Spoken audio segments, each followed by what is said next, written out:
webradio at patriots.com. Hand off to Stevenson, runs it left, big hole across the 40, cuts left at the 45, and steamrolls the defender there. Live from our studios inside Gillette Stadium, here's Matt Smith. Well, welcome into Gillette Stadium where our post-game show is here. The Patriots post-game show. Matt Smith alongside Paul Perillo. Mike Dussault will join us shortly. And Paul, we're here to talk about a Week 1 victory over the Cincinnati Bengals. The Patriots get it done with a 16-10 win, ahead wire to wire. We'll get to the good and the bad and the injured first, but initial thoughts about a game that I don't think many people were predicting would be in the Patriots W column. Congratulations to the team. Congratulations to Jerod Mayo. That was a hell of a win today. Jerod Mayo absolutely is the first thing I think of. You know, first game out there today, and I thought they had a really solid game plan on both sides of the ball. They executed very well, and I thought that they did more of what they wanted to do. I thought they dictated the way. Now, I'm not going to tell you like they dominated the game or this, that. I thought they dictated the way the game was going to be played from the opening kick, and I thought, carried that through for all 4 quarters. So really, really nice job, and hats off. I'm not going to try to tell you that I saw this coming. I'm not going to try to, sugarcoat and pretend that I made this pick. I didn't. I thought Cincinnati would pull away in the second half. They never did. Mike, give me your initial thoughts, sir. I'm excited for the team. I mean, there's so much up against these guys, and as much as there's been difficult times the last couple of years, I felt like those difficult times didn't stop when we hired a new coach, and everybody's wants this team to be good and have been all over these guys, and every decision gets put under the microscope, and this is the only way you can shut everybody up is go win games. And look, it wasn't perfect, and there's certainly a long way to go. It was pretty close. Or as far as this team goes, but I mean, you talk about complementary football. I mean, I thought special teams was outstanding, defense forcing turnovers.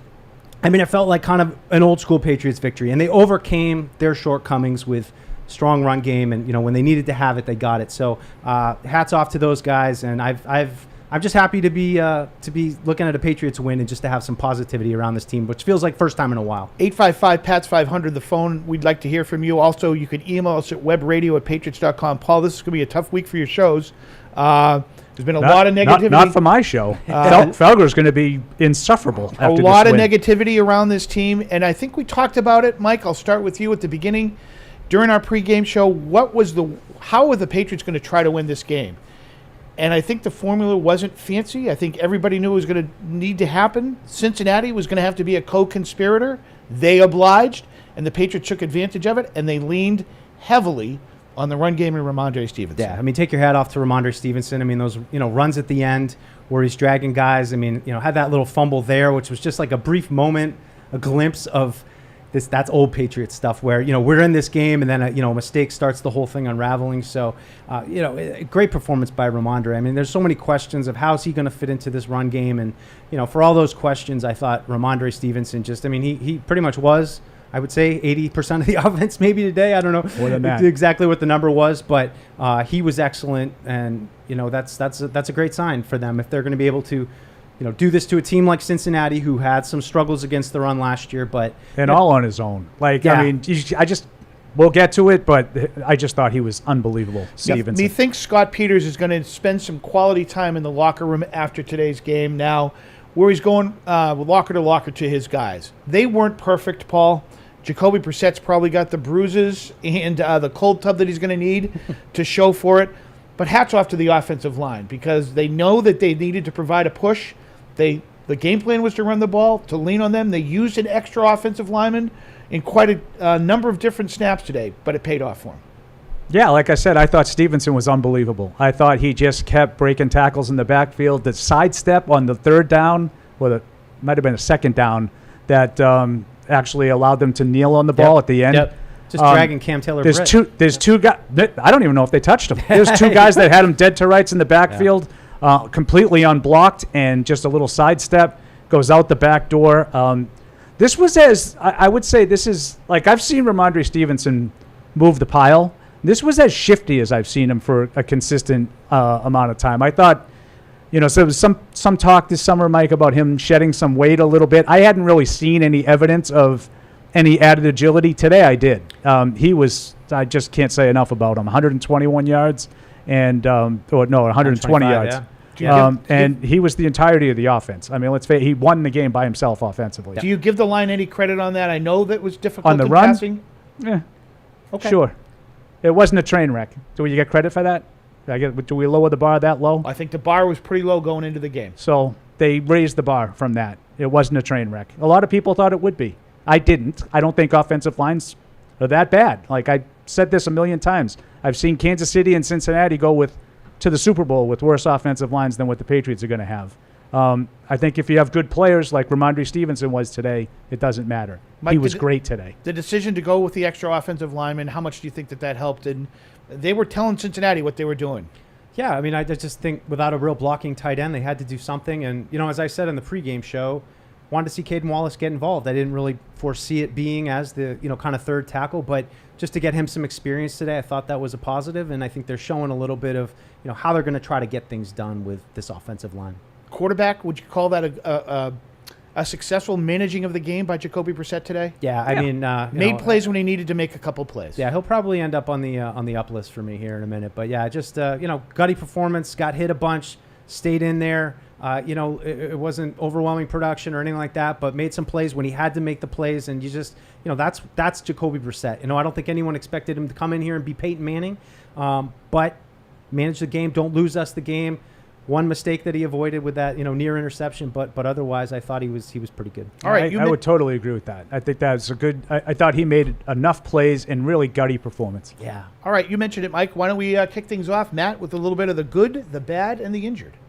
Now it's time for the good, Pretty good. It's pretty good. the bad, Hey, what happened? and the injured. You all right, Gay?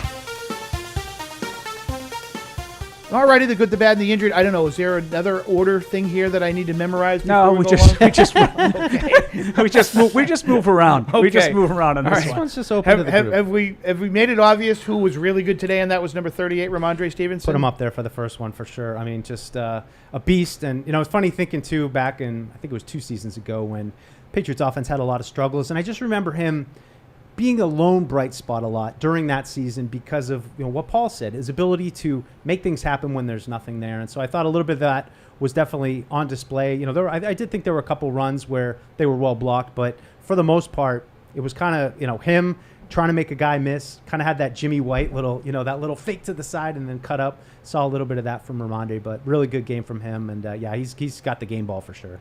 Who's your number 2 star, Paul Perillo? Yeah, I don't necessarily put them in order, but I would say I didn't see anything I didn't like defensively today, and I've been a little skeptical of the defense. Not, I just want to cut this off in the past because I've seen this a little on the Twitter machine. Suddenly now people who wondered if the defense would be the same without Bill Belichick are now having being credited with saying the defense wouldn't be good. Oh.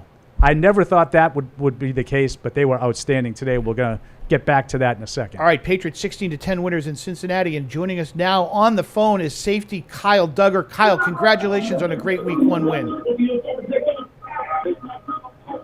Kyle, are you there, sir? He's there. I just not sure if he can hear us. Hey, Kyle, don't know if you can hear us. Congratulations on the win today, sir. Thank you. What defensively, Kyle, you hold this Bengals team down with all the explosion, even though Chase and Higgins went around. What was the key, do you think, to you guys defensively in keeping that Bengals team down, Kyle? Just doing, starting fast. Obviously, the front 7 is stopping the run early. And we're just being consistent. Doing our job. Kyle, big play on the takeaway there. You punched the ball out. Just what did you see there? How were you able to get in and get that thing out for Marcus to pick it up and run with it? Just had one more opportunity to get the ball out before they got in the end zone, and I was able to do better. But just took that last. I'm having a hard time. Can Little you guys connection hear? problem. I'll try one more time. I think one of the first series, Kyle, there was a tone-setting play where you came up and hit Zach Moss and put him right in his place. Do you feel like that was sort of sending Cincinnati a message, hey, it's not going to be easy today?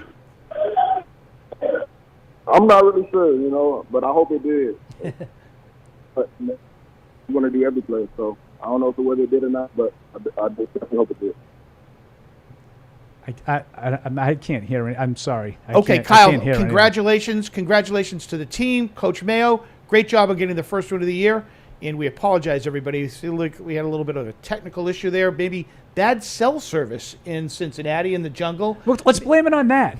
Let's blame it on that. No, Yeah. a great win though, and a great, like I started to say before Kyle called in, and I didn't want to like have him repeat the same stuff. Yeah. Because I can't. I don't know if you guys were hearing any more than I did. Breaking up. Yeah.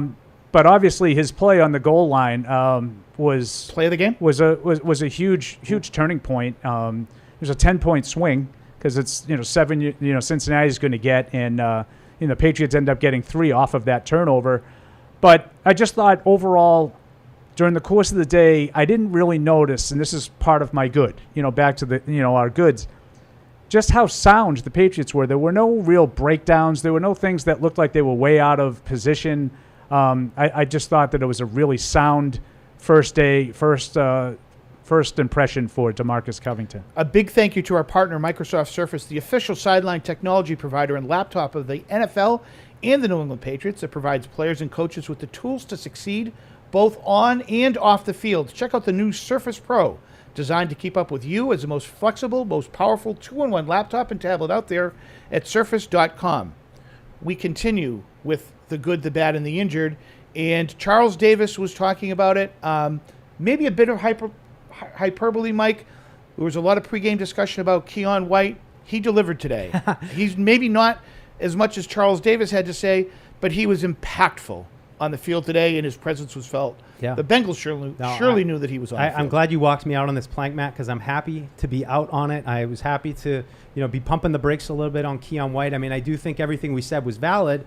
I think he was, where he got his production was, kind of doing what we said, rushing from the inside. But he was a force inside. I love it. I love to see it. I'm happy to be wrong on him, at least as far as week 1 goes. So more consistency there, but I think he was part of just overall. I liked the defensive plan, and it seemed kind of to Paul's point, they were aggressive. They were dropping guys. I mean, I think the first third down where they're showing pressure and Bentley drops out, he's able to break up the pass. The only drive was that one scoring drive they had where they didn't even face a third down. They went right down the field. They were running the ball with success, and then but to the defense's credit, turned it around the next time, held them to a field goal.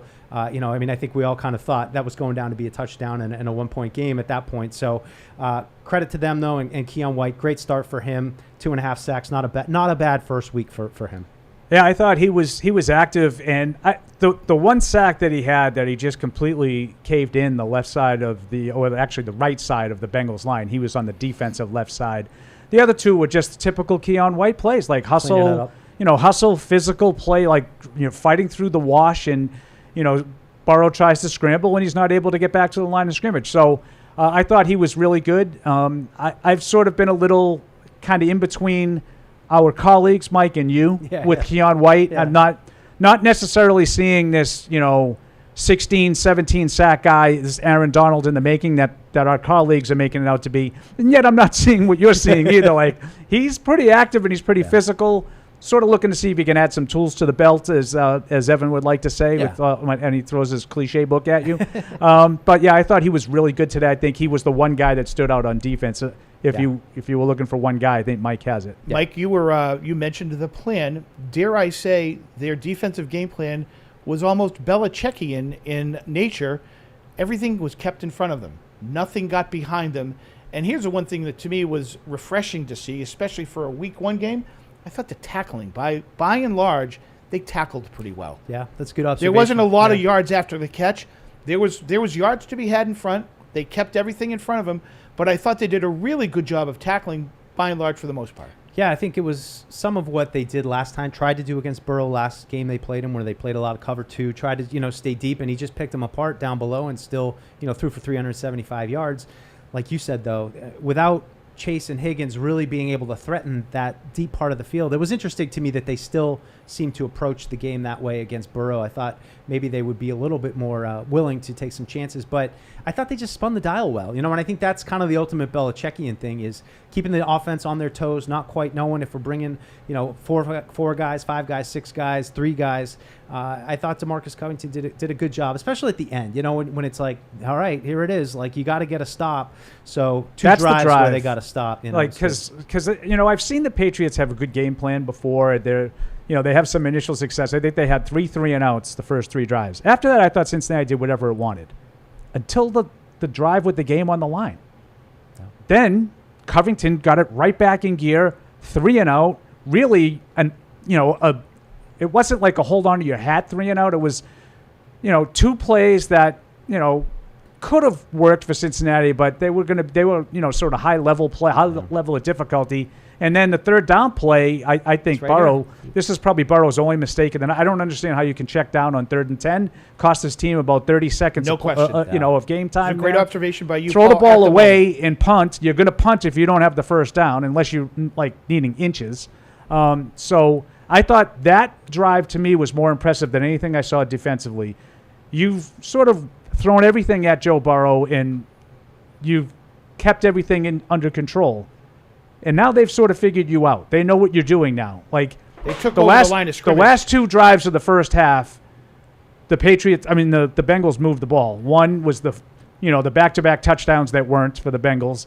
And then the next drive, they went right down the field and I think they got stopped on a 4th down maybe.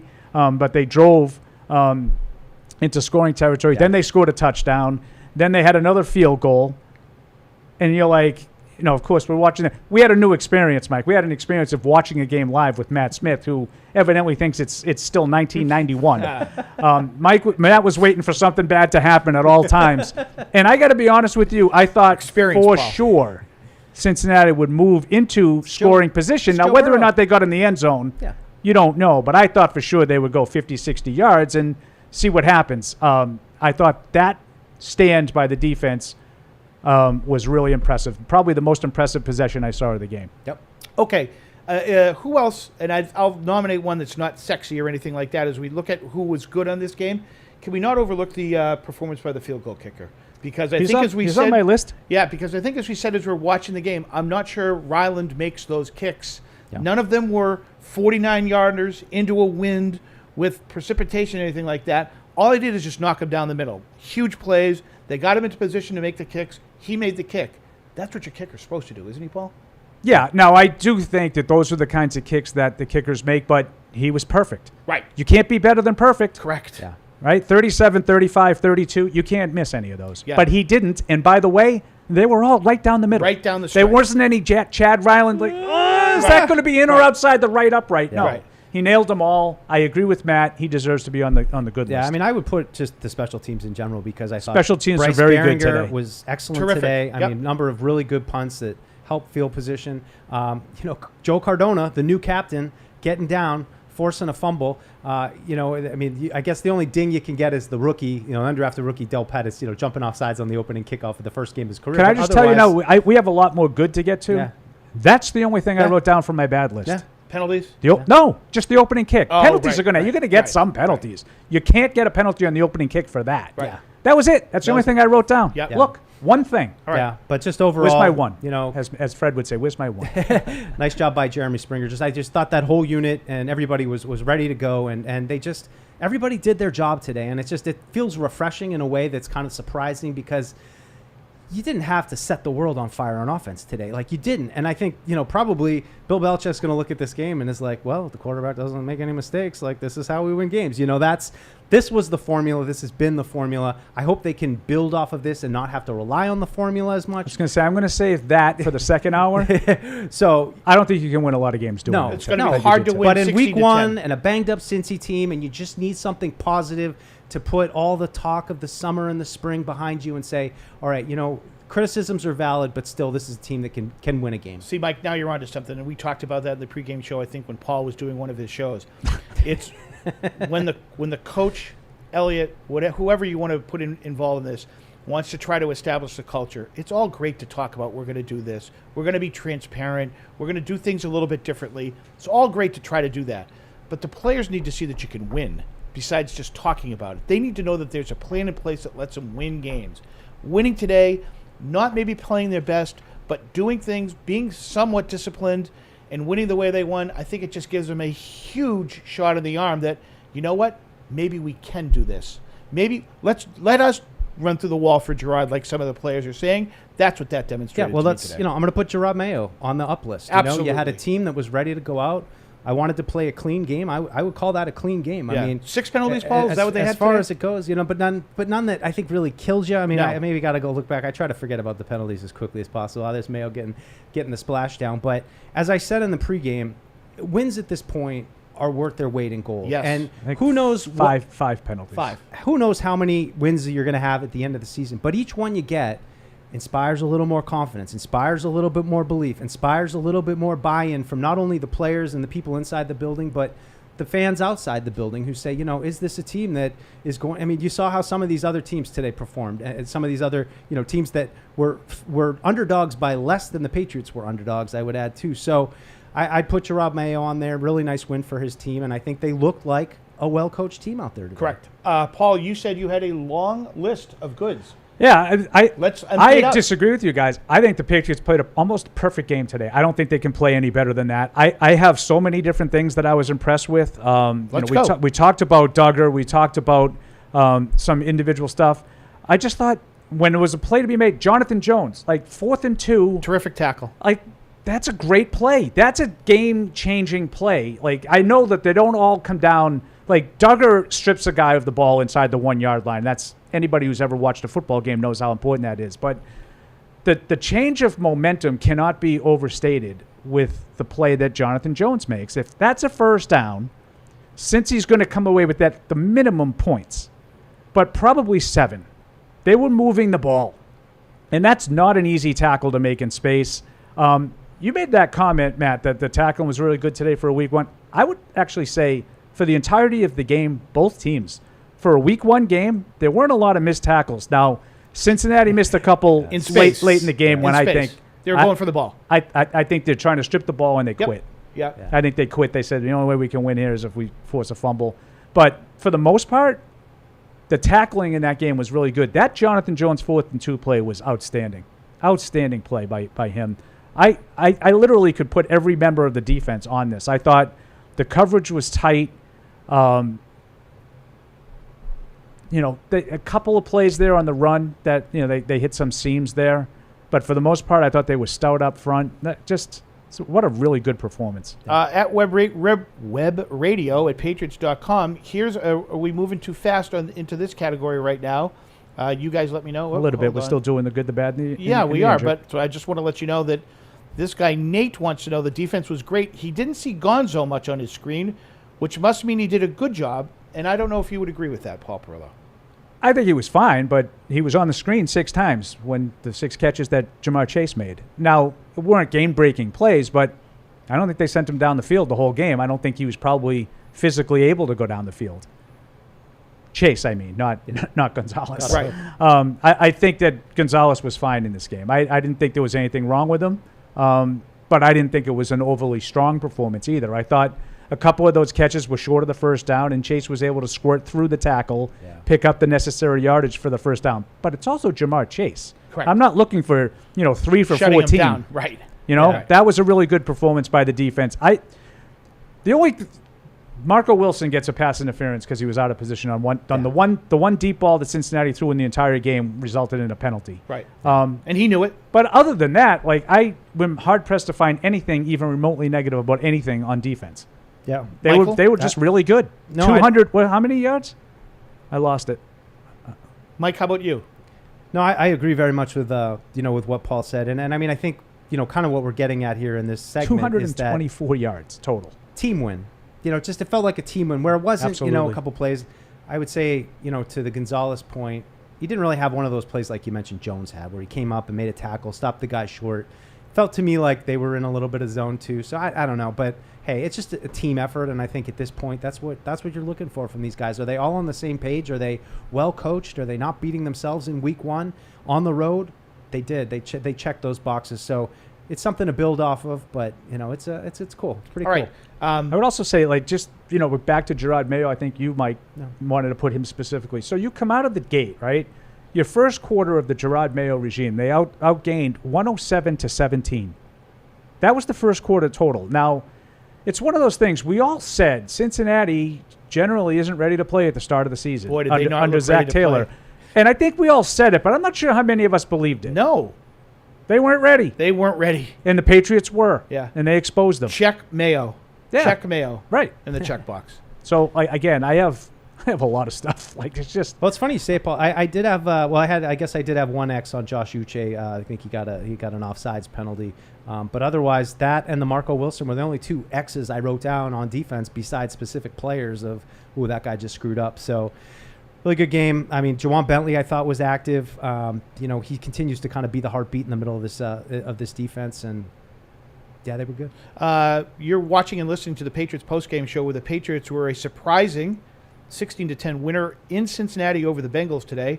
Paul, do we pivot to bad? And I don't know how much bad there was. I'm out. It wasn't perfect. Yeah, it wasn't perfect. I thought there was some. Listen, I might go down an area for you, but I'd like you. All right, so I'll just say in general, like, I understand, like, people are going to look at what a homer Paul has turned into because they win one game, and I have nothing bad to say, because I treat this kind of stuff with different, on a curve. Like, Jacoby Brissett was nowhere near good enough by NFL standards. But I thought he managed the game tremendously well. He missed a couple of throws. He also made a couple of big throws on third downs. And he also did a couple things with his That's legs. what happens when you play with a backup quarterback. Correct. He's going to make some plays. Yep. He's going to miss some plays. Yep. You're going to end up with 260 or 280 yards of offense and 16 points. Oh, by the way, before I get blahed for that, I said they would score 16 points. I just thought the other team would have 27. Right. So the one, and this is pitnicking a little bit, and while I'm going to criticize, I think there was a reason for them doing it. Up 13-0, they really went into a shell offensively. It was almost like we can't put the ball in harm's way. The Bengals had taken over the line of scrimmage at that point in time. When he was going back to pass, Brissett was getting popped. It was a free-for-all back there. Did they need to continue to do that in order to manage the game and continue to win the game and play conservatively? I think that's going to be learning who you are and what you can do. And I think they probably were erring a little bit on the side of caution. I mean, why wouldn't you? You're off to a good start. You're playing pretty clean. So I didn't necessarily hate it, but I think it's a sign of this is where this offense needs to go. This needs to be an offense that in those moments now we're going to hit a 25-yard pass. Those kind of things, which they're not there yet, but I think that they can say, look, our running game is pretty solid. And, Ramondre obviously is, looking good. Let's try to build off of this and see ways that we can start to be a little bit more aggressive and grow as an offense. Paul, Yeah, if you had a really productive offense, or even like a middling offense, you probably win that game today something closer to, 30-20 instead of 16-10. Because they're so limited offensively, I think they had to do what they did. And I hate conservative, and I hate running the ball, but I absolutely would have run the ball. I said to you when it was 13-0, I wouldn't throw another pass until Cincinnati scores. Cincinnati scored. They threw a couple more passes, a couple of third downs on that field goal drive, which I thought was a huge drive to rescore the 2-score lead right away. Right. Again, I thought Brissett was good enough. He made one mistake, got away with it, and really kept the ball out of harm's way otherwise, and I thought did a really good job of finding a way to get first downs with runs that, improbable runs, that where he was taking a lot of hits. Especially at the end there. I mean, that last, couple carries, pretty impressive. He did a couple things with his legs, too. I thought that was a nice little touch that Brissett, he could get out of harm's way sometimes. Couple big ones, couple big third downs, yeah. He showed some real stones on a couple of those runs, too. Yep, he did. And, I think, if it all went perfectly, I was thinking, though, it's like, wow, it's kind of nice to enjoy a Patriots win without a bunch of calls. Like, now our draft pick's going to be worse. You have Well, you haven't taken the calls yet. those people come. Well, now I'm expecting, instead of that, you're going to hear, now it means it's going to be longer until Drake May gets it. But I think in a perfect world, you're saying, look, this is a pretty solid offense. And I'm not saying that's where we're here now. I'm saying in a perfect world, if this were to continue to evolve, that, hey, we got a pretty solid offense that's just lacking playmaking at the quarterback position. Now, you're probably going to put a rookie in there at some point, and you're going to get some more mistakes. You're also hopefully, though, going to get some bigger plays. And that's, if they can set the table for Drake May, I think that's what we're all hoping for, instead of, all right, we got to put him in there, but we know it's it's going to be really hard. At least now you feel like, well, maybe they do have a little bit of something that they can lean into. All right, well, you mentioned the phones. Let's go to the phones. Sean in Vancouver, you're next here on Patriots Postgame Show. Good afternoon, Sean. Hey, Matt. I think you're doing an amazing job. You know what's kind of funny? I don't care about the Lions. I don't like them. I don't dislike them. But the previous host of this show was a huge fan, and you hate them, so I think that's kind of interesting. In fairness, Matt hates everything. Especially socks. Paul's not entirely wrong, but all right, that's fine. But this game was a huge surprise. This is the Patriots way, you know. Do your job. I love it. They limited mistakes, and they had a smart plan. And I think Brissett looked like it helped him to be in that system in the past, be in Cleveland system. He knew what he was doing. Another player I think also benefited from that was Hooper, the tight end. And one thing I wanted to ask Mike about, I don't know if you've seen the new Giants uniforms, but they kind of remind me of the Habs. Yeah, totally. Just so you know, those are not the new Giants uniforms. Those are throwbacks. Oh, sorry. yeah. And they're bad. They are bad. I think it every time I see it. Thanks for the call, Sean. And I half assumed to see Yvonne Cornwallier, lining up in the eye. Well, you called them like Benettons. Jesus, terrible. Terrible. Okay, I want to say one thing, though, that Sean said that I don't know. I hope we're making enough of a big deal. Like, nobody expected this team to go into Cincinnati and win. Again, it wasn't perfect. But that was Fred Kirsch picked it. Did he? I got to give props where they're at. So That's not even sarcastic. I got to give props where they're due.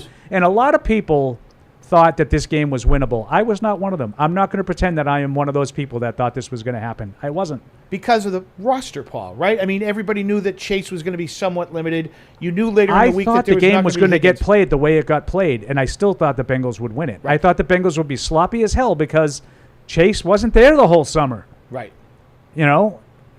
They were sloppy as hell, and they didn't overcome it. I thought they would overcome it, and like I said, that Covington response on that final drive was what really impressed me. Webradio@patriots.com is our email address here. This one coming to us from Michael in Yarmouth, who wants to know, would it be fair to say that the Patriots defense could end up being in the top 5 defenses in the league? That seems to be a bit of an overreaction to week 1. Maybe that's just me. Mike.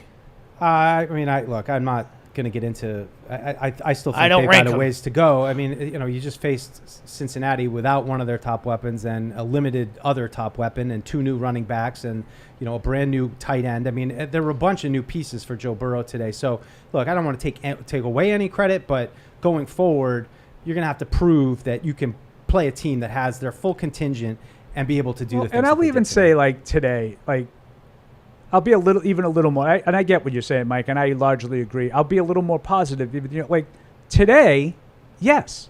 Like, I'm not going to put all the asterisks. Like, Joe Burrow's their starting quarterback. This isn't a typical Patriots beat up on a bad offense with a backup.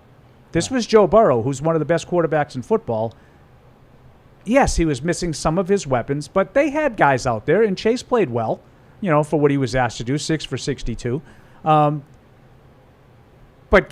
this is what kind of bugs me, and I know this is everywhere. This is not a Boston thing. It's not a Patriots fan thing. But why do we take snapshots off the very best that we ever seen and say, is that it? So we saw the Patriots defense virtually make like 3 mistakes today in 60 minutes. Ball out. And now we say, is this the best defense in the league? Is Rush this to top judgment. 5 defense? Rush to judgment. I don't know. Can I maybe watch 2 months before I decide if I Right. think it's one of the best in the league? Can I see them when they're maybe not playing at their best and see how bad it looks?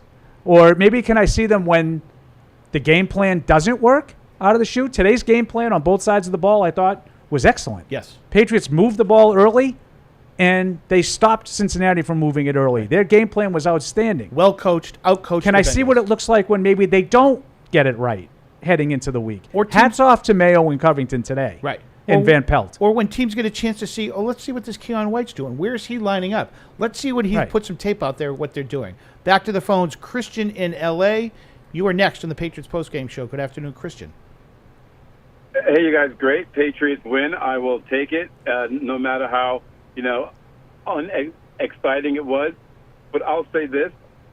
What I saw today was a couple of questions that I think we all had. Can Jerod Mayo coach? He showed competency. Can the offensive line protect at all? They showed competency. Is the defense going to be good? They showed competency. So it seems like we did the things we need to do, and as you guys said, I think it was last week, we're going to have to beat some teams that come in unprepared and maybe hurt and banged up. And we did that. My question to you guys is, and I have two of them. One, did you guys feel as sort of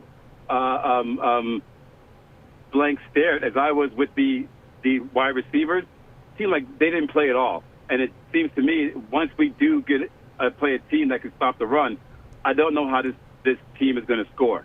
That's the first question. Second question is, well, they didn't score today. Did show competency? Because the offensive line did show competency, do you think that shortens the waiting time for Drake May? I know we were just waiting to see, Mike, do you have the numbers? He was going to get killed.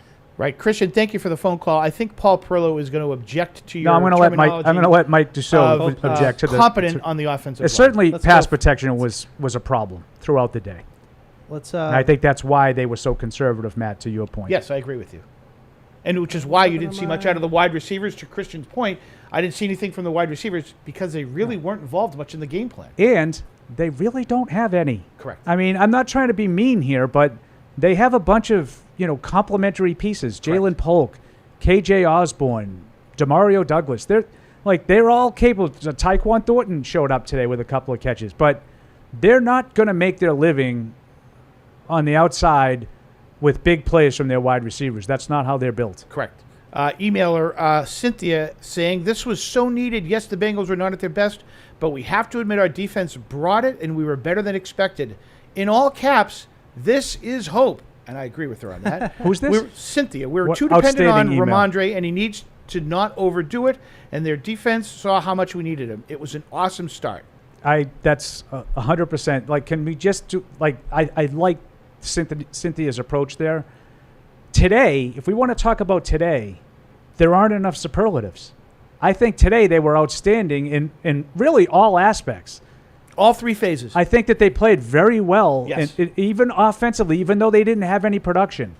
They did what they were asked to do offensively. I just don't want to, try to make these sweeping judgments over, well, maybe that. Well, can we get something? No, today, everything was great. I'm not, the word. Paul, what's the word I'm coming out with, Mike? Is it sustainable? No, you can't win like that 17 times. Correct, yeah. You can't. Right. But they showed hope. Hope in caps. I like Correct. Cynthia's hope in caps. I Right. like that. And so here's the deal. You know as well as anybody, Paul, that everybody tomorrow is going to be overreaction Monday. And, all the expectations, everything like that. Let's take this win for what it was and try to build on it. And that's what the challenge is going to be for Mayo. I couldn't agree and his more. Staff. Yeah, he knows better than anybody you're not going to win many 16 to 10 games. But even then, it's just, you're not going to win many games the style that they tried to play. Not in 2024. Throwing for 120 yards. That's not going to do it. You're not going to score enough points to win most times doing that. Now, you held the other team to only 165 yards throwing. So, it was enough today. You played really, really, really well complimentary on all three phases. Okay, let's go back to the phone lines. Let's go to Neil in Cork, Ireland. Hold on a second. Let me get the button over there. Bingo. Neil, you're next on the Patriots postgame show. Good night, or good evening, I guess, for you there. Yes, 9:30. First-time caller, long-time listener. Just wanted to say I didn't expect too much after the preseason, but the defense was awesome. Ramondre was played excellent. A few notes here. I'm trying to read them. I can. For your show later. I'm a couple of glasses of wine deep. Right? Oh, that's awesome. No Guinness. In Ireland? What? I can actually understand why they played Brissett tonight. Some of the hits he took were pretty hard. So I can see why they didn't want to risk Drake May. I thought Jacoby played really well. He wasn't amazing, but he did his job, did very well. I felt the whole performance kind of felt Belichick in a way. I was very happy for Mayo, and this last one is I once sent a bottle of whiskey via Kevin Connolly to Paul there. I don't know that he ever Cool get story. it. Oh, Neil, thank you very much. I know exactly what you're talking about, and I do appreciate it. Thank you very much. Kevin does have it. Thank you. Did you ever get to drink it? No. You know that Conley guy. He hogged it all for himself.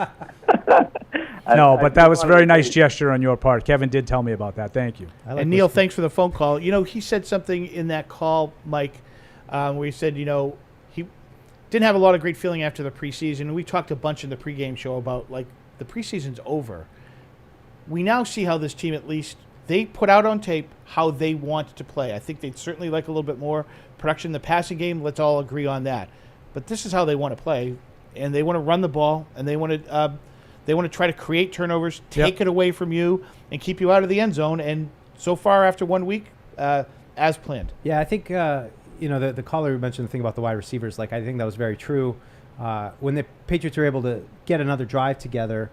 Grant, I think Ramondre had a big catch, but then you had big catch from Hooper, big catch from Hunter Henry. It's the tight ends. I always thought it's the tight ends and the running backs that are really going to make, be the engine of this offense. But I just think it's a sign of they're going to be a little bit limited while they have Jacoby Brissett at quarterback. And this is, somewhat the game style they have to play. Just looking at the game book, 1 for 4 in the red zone. I think to me that's like, okay, this is where that's a signal of where we are being homers. That should have been on the bad list. Yeah, so that's good, Mike. That needs to be better, and that but it's a perfect example of things get tighter down there. There's no room for mistakes. You really got to be on it. You got to have athletes to win in the red zone and to score touchdowns. If you don't get explosive plays, they didn't really get explosive plays, so they were able to get Ramondre for the 1 touchdown. So I think that's the signal of where it needs to go, and can Jacoby figure out a way to connect with those tight ends down in the red zone. I think that's the next step. Our European connection continues at webradio@patriots.com. Al from Italy says, Super Bowl, we are coming.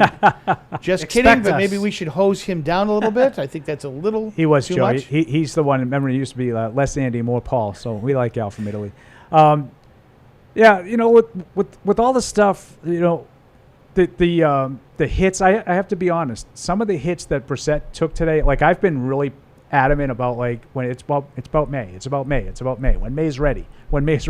Some of the hits that Brissett took today, I was thinking to myself, okay, maybe we can be a little more patient. Which I don't understand. Emailer Nick, who's asking, he loves the show, guys, and loved the win. With the line play today and Brissett's just okay play, do you feel like this puts even more pressure on Mayo to explain why no May? Some people saw something in the offensive line today that I didn't see, quite frankly. I have to be honest. I thought the running game was solid. Okay, but it was okay all because of Ramondre Stevenson. Correct. There was a couple of big runs early that I thought they creased. They did a good job. The touchdown run, they did a good job opening some holes. The vast majority of what he got in the last 3 quarters was on his own. Like, it was on his own. And the pass protection was a going concern every drop back. Like, I don't think I saw it the same way. Mike had these numbers. There was something like, but it was 7 QB hits, and like 18 dropbacks and three scrambles and 7 hits. So 10 out of 18 times he dropped back, he got hit. Right. So I would say, and I know it ended up being a little bit more than that by the time the game was over, but that was like a snapshot in the 4th quarter.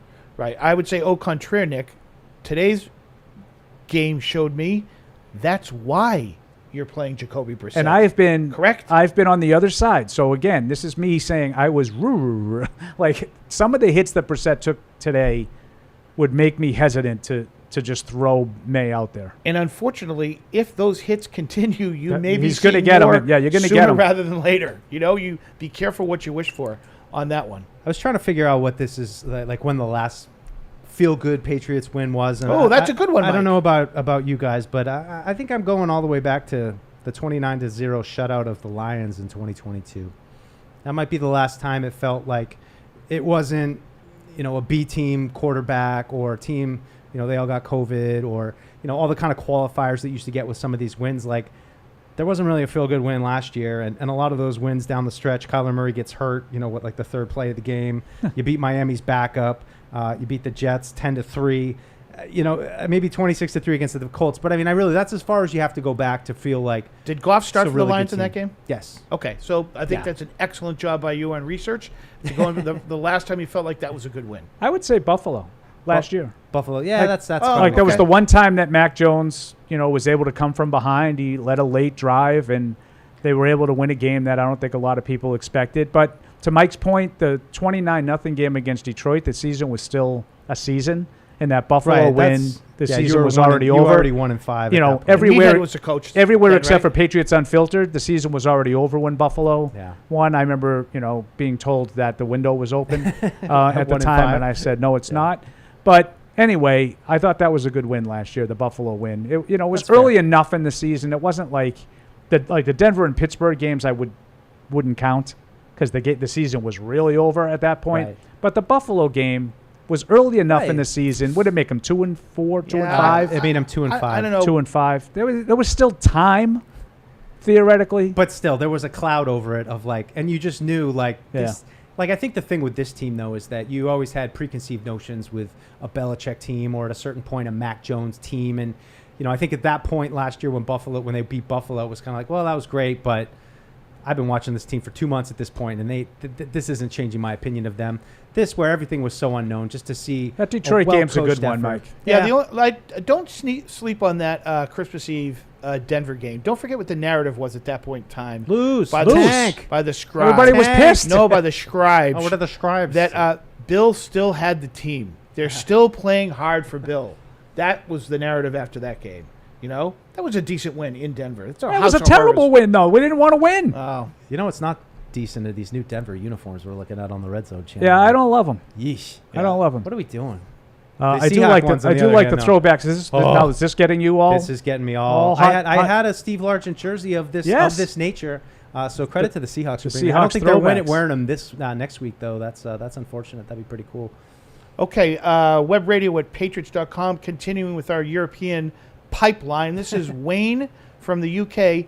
Good complimentary football. Tight game throughout. I stood up in my living room the whole game. It was nice to have someone like Brissett manage the game and not give the ball away. He'll be going to the game on 10-20. So good for Wayne. Difference in this game between this game today and Mac Jones in a typical performance. Not like one of his terrible, not like Dallas last year. Okay, a regular run-of-the-mill Mac Jones game last year in this game. What was the difference? Turnovers. The guy dropped the interception in the end zone. Last year, that pass that Mac threw, the guy caught it. That was the difference. Yeah. So, Paul, let's go back to that play for a second, because I think when we saw that play out in real time, we were wondering what's going through the coach's mind on the sideline. And it seemed from that point on, there was a dread in calling the plays like, we can't do this.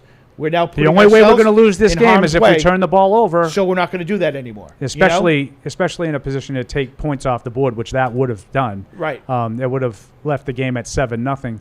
So, by the way, would say Chris Judge, great job, by the way, on tape. Love it. Always. Anytime you talk about a play, he's going to have it out there. It's tremendous. Tremendous. So I will say the other, and this was not necessarily minor, but the other difference I think between Brissett today and Mac Jones on a positive side was the handful of, I'm just looking, seven carries for 32 yards.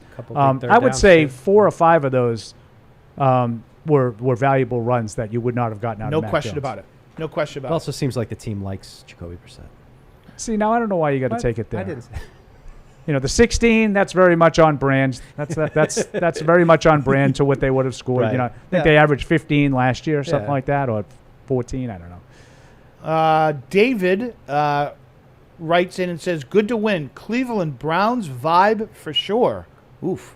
Run the football, play good defense, and hope that your opponent doesn't capitalize on the mistakes you make or the footballs you put in harm's way. Still, I'll take it.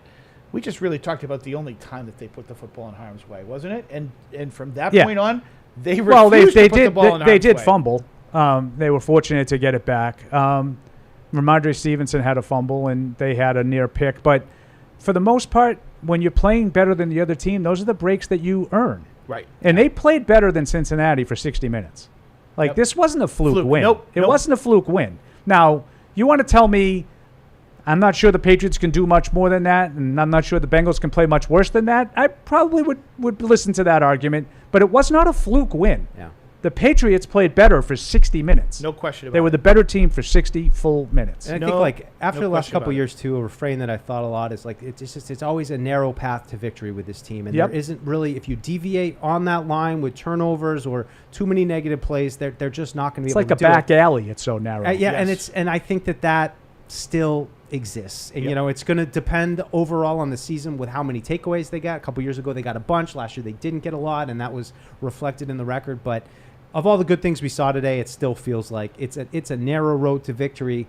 If they're able to play that way again and put some teams, they'll give themselves a chance, but it's going to be hard for them. I agree. Any games they play like today, they will have a chance to win. 855-PATS-500 is our number here. Let's go to Johnny in South Beach before we take a break. Good afternoon, Johnny. You're on the Patriots postgame show. Howdy. Thanks for taking my call before break.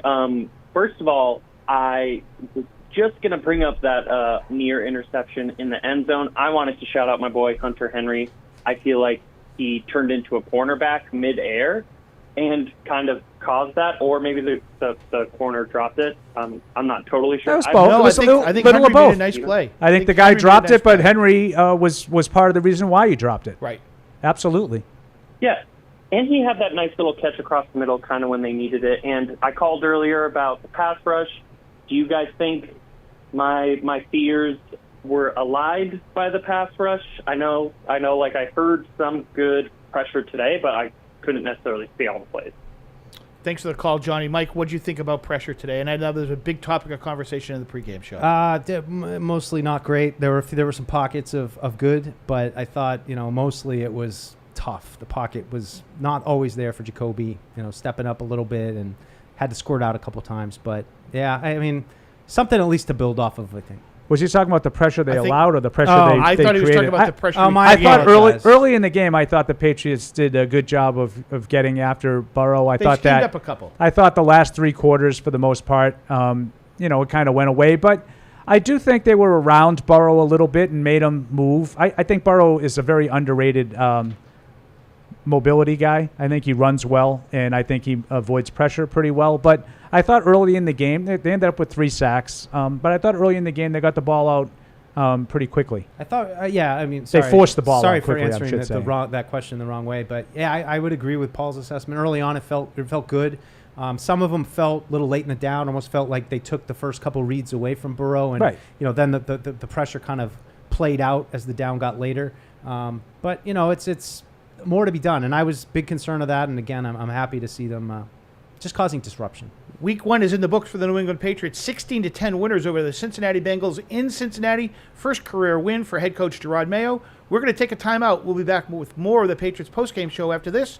But don't forget, easy to drink, easy to enjoy. Bud Light, the official beer sponsor of the New England Patriots. Without good blocking, your team's not going anywhere. Cisco blocks cyber attacks for customers around the world, including the entire Fortune 100 and the NFL. Because when the game is on the line, and it's always on the line, the NFL relies on Cisco. It ain't my dad's razor, Dad. Hey, watch it. It's from Gillette Labs. This green bar releases trapped hairs from my face. Game changer. While the Flex This contours to it, so the 5 blades can get virtually every hair in one stroke. For the ultimate Gillette shaving experience, The best a man can get is Gillette Labs. By the time this Patriots fan is finished drinking his Pepsi, you'll be 15 seconds closer to game time. Patriots watching. Better with Pepsi.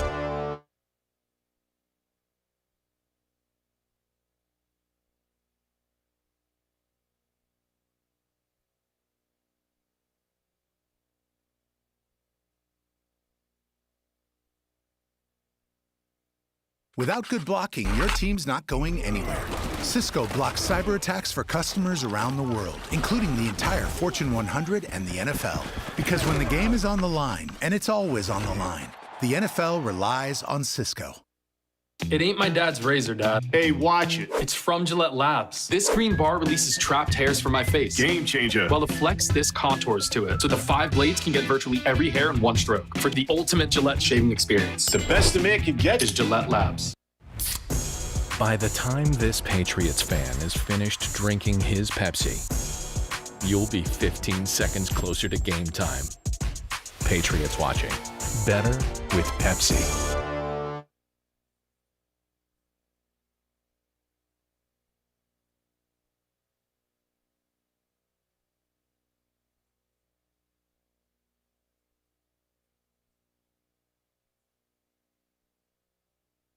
You've got to watch your NFL team every Sunday, and Verizon's got you covered for all your team's out-of-market games every Sunday afternoon. Come on! From kickoff to sign-off, From first downs and touchdowns to turnovers and overturned plays. After review, the pass was incomplete. Let's go!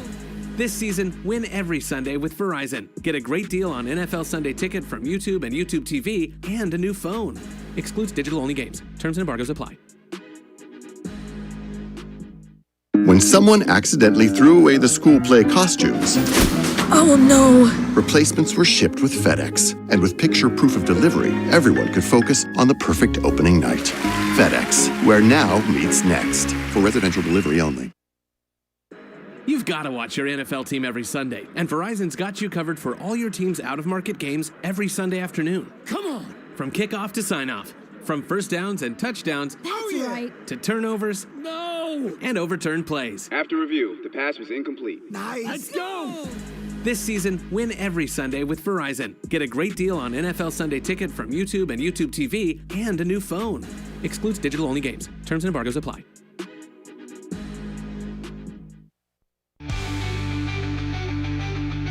Join the conversation by calling the Ace Ticket hotline at 855-PATS-500 or email the show at webradio@patriots.com. Live from our studios inside Gillette Stadium, here's Matt Smith. All right, welcome back to the Patriots postgame show. Patriots 16-10 winners over the Cincinnati Bengals. Week 1 action in the NFL. Ask and you shall receive, Matt. Let's go to Spee in Fresno. Matt, you're next on the Patriots postgame show. Or Spee, you're next on the Patriots postgame show. Brissett with shades of Tom Berenger there in Major League when he was stumbling around after some of those hits. It was tough. I'm glad he made it out. So it's an interesting game. It's like we've been saying, it's kind of Belichickian, like with the defense, run the ball, low scoring. You even had a Perillo pick 3 off the muff punt. There you go. It kind of looked like a lot like the hard to watch Patriots from recent years, but it felt more enjoyable to watch, even before they won the game. Like, so part of that probably has to do with being maybe more buttoned up, not as many unforced errors, not a quarterback peeing himself. But then a lot of it I think, put a lot of it on the Bengals too. They didn't look ready for Week 1. They were co-conspirators. They were co-conspirators. I didn't think they tackled very well in the first half. I mean, I disagree with Paul. I think in the first half they did not tackle very well. If Gesicki, like you guys have been saying, if Gesicki catches that touchdown pass, then we're talking about how Gonzalez didn't cover Chase tight enough on the previous sort of first down conversion. There's a lot of things. Oh, but you didn't think the Patriots tackled well in that game? Oh, I did. The Patriots definitely tackled well. I was saying that the Bengals. So why are we talking about Jamar Chase? Jamar Chase doesn't tackle anybody. No. I was saying different from when Gonzalez kind of played him a little bit soft in that 3rd and long on the play right before Gesicki's almost touchdown. Like, that was almost a whiff by Gonzalez. I thought he could have played him tighter. That's all. All right, thanks for the call, Spee. We spent a decent amount of time in the pregame show talking about the ghost of Mike Gesicki and was he going to come back and haunt the Patriots. And I thought he looked really good. That was a play where I had an argument with some people on the phone texting that they thought there was good coverage by Duggar on that play. I don't think it was very good coverage. Good coverage. Right. I thought Gesicki posted him up, should have caught it, should have had a touchdown, but they avoided it there, because he couldn't contain the catch the whole way through. And Gesicki really didn't do much other than a couple catches the rest of the game. No, 3 Dodged catches, 18 yards. Yeah. No, I mean, I didn't think that he would have much more than that, but you got to make the touchdown catch. I totally agree with you. Yes, and if he makes the touchdown catch, that's the difference between doing nothing and having a good game. Like, Mike Gesicki's not going to go out and do like what Isaiah Likely did on the opener Thursday night. He's not that kind of player. Nope. But he's going to get you 4 or 5 catches. And he should have come down with a jump ball. And he should have had that. Right. But that wasn't even that was a drop. Right. Like he caught the ball in the air, took it all the way to the body, came down, and the ball moved. Like it was a technicality incompletion. I mean, like, you got to have that. Correct. That's not a hard play. Correct. Sam from Halifax emails at webradio@patriots.com. Hey, guys, I thought KJ showed up a couple times today and seems to be a go-to for Jacoby. What did you think of his game? Could I answer first and say not much? I thought he was fine. Yeah, fine. I thought all those receivers, I thought when they were asked to make a play, they generally did it. Nothing special. I mean, Osborne and Stevenson both had 3 catches. That was the leading, 3 for 21. I guess you call that the leading, but Hooper 2 for 31, Thornton 2 for 27. Henry 2 for 18. Douglas. I mean, there's just not much. If I was going to pick one of those guys today, in terms of impact plays, I would say Thornton. Yes. I thought the 2 catches that he made were plays. And they kept drives going. Yeah, and I thought Osborne. Well, I know one of Osborne's catches came on a third down that he was well short of the sticks and got tackled. I thought. See, this is again. It sounds like I'm being critical. It's Brissett. Sometimes he's going to throw one and the guy's going to be able to catch it. Sometimes he's going to throw it so high that Demario Douglas has to jump out of the roof to catch it, and by the time he gets down, he doesn't have the ability to pick up the first down. These things happen. Right. 855-PATS-500. Pat from Agawam. Pat from Agawam, you are next on the Patriots postgame show. Good afternoon. What's going on, guys? How you doing, Hey, Pat? Patty. Hey, Patty. Hey, I'll tell you what, who called. I called it. I called it way back when the schedule first came out. I went on Evan and Alex's show and I said, week 1 is sneaky winnable because of the history. I know, Paul, you don't really buy into a lot of that, but the history is the history, but both teams had terrible week 1 history, so I didn't know which one to go on. And boy, did Cincinnati play to their level of week 1 Patriots just won their first opener since 2020. Yep. That's true. And I'll tell you what, man, I was very surprised and them not shooting themselves in the foot, because that was the one thing that kind of worried me about coming in here was what we saw throughout the entire preseason and throughout training camp with the pre-snap penalties.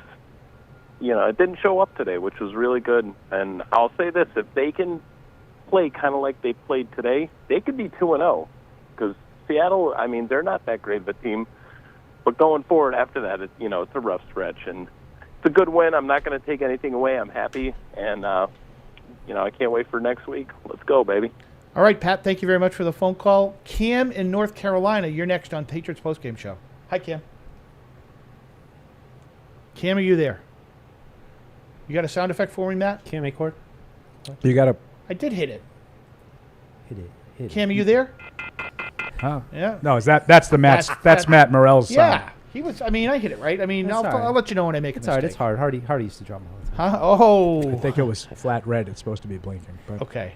Let's see. Webradio at patriots.com is the address.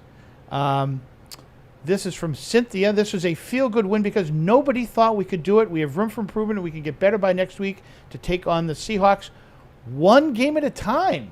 We're starting to get into the one game at a time mentality. What do you think about that, Paul? Well, I think that's right. Okay.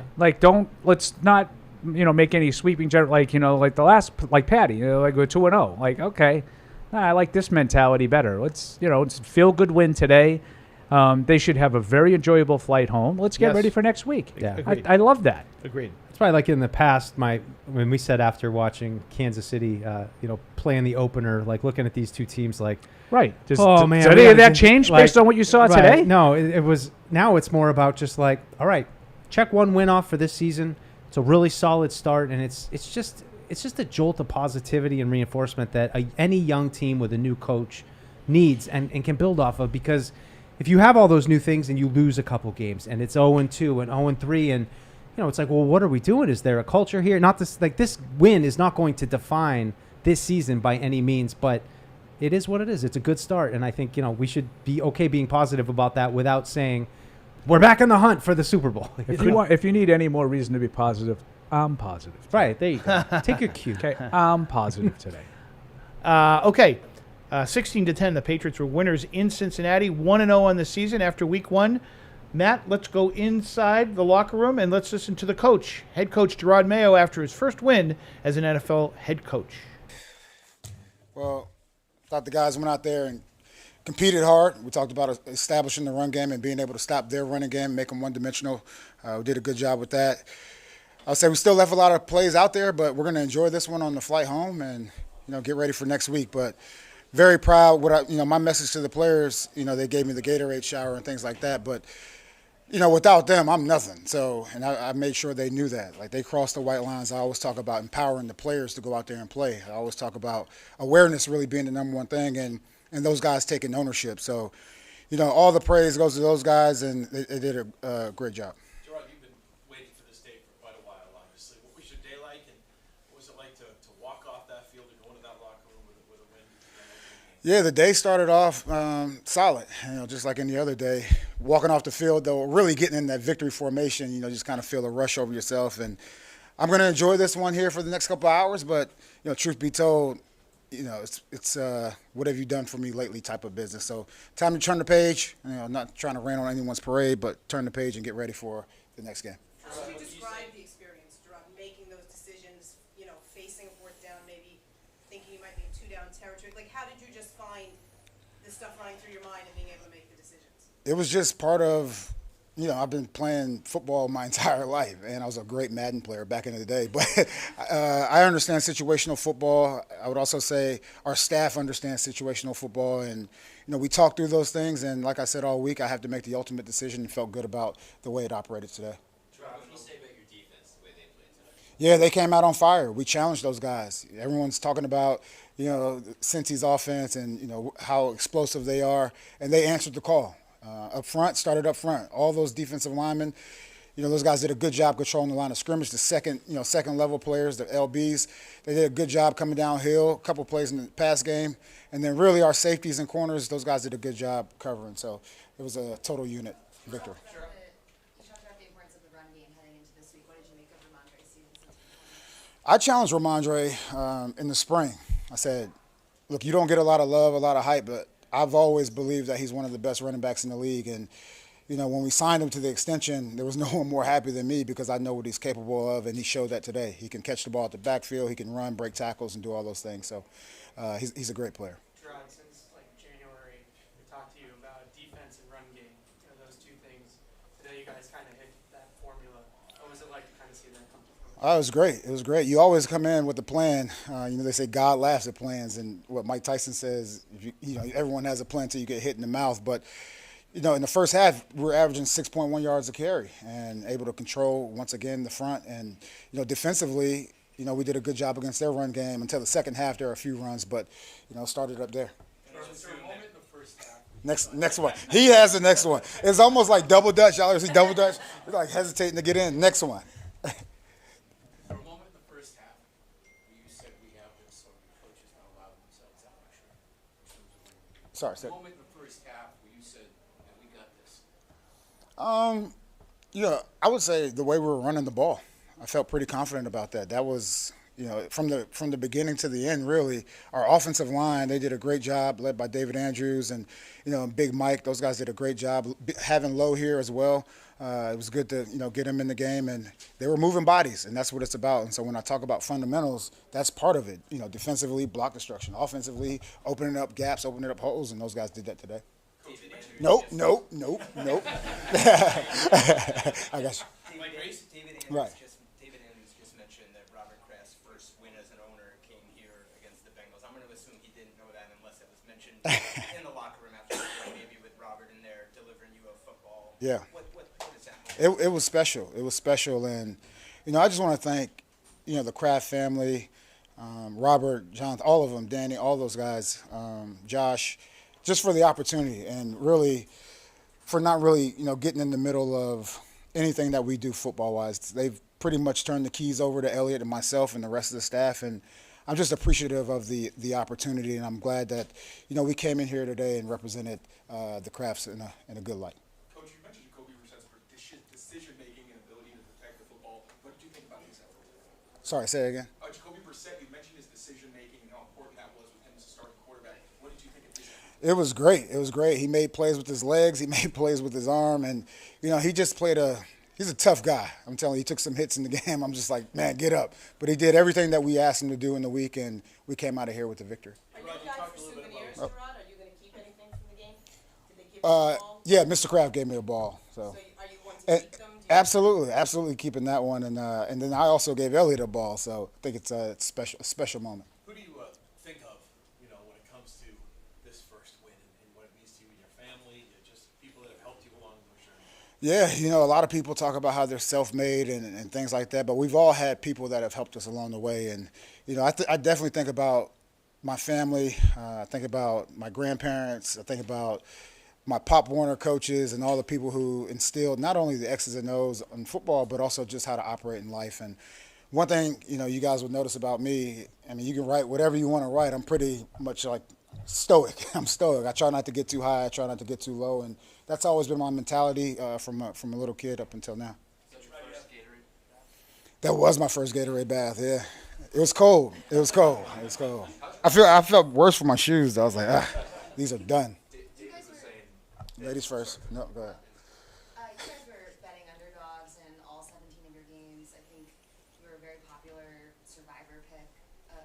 The Bengals are a very popular survivor pick this week. Did you use that as a motivational? Not at all. Not at all. And we try not to hear anything on the outside. And I told those guys all week, it's all about us in this building. There's no one going to come in here on a white shining horse and save the day. And I said, look, you guys are here for a reason. And it's all we got and it's all we need. David was saying earlier he wanted to ask you, how does it feel winning as a head coach versus winning as a player? How does it feel? What is the difference for you? Yeah, I've talked about my calling a lot. And, winning as a coach is huge. And once again, not for what it does for me, but what it does for those players out there. I just can't say enough about the players. What does it mean also, the fact that you talked all week long about complementary football, and you seem to get it at its best from the offense, defense, and special teams? Yeah, those guys just playing hand in hand, and we had a plan. They knew the plan. It was, articulated well throughout the week, and they executed. You can have all the mantras and things that you want, but on game day, it all comes down to execution. You can have all the rah-rah speeches. It's all about discipline. And so those are the things that hopefully that we can continue to build on going forward.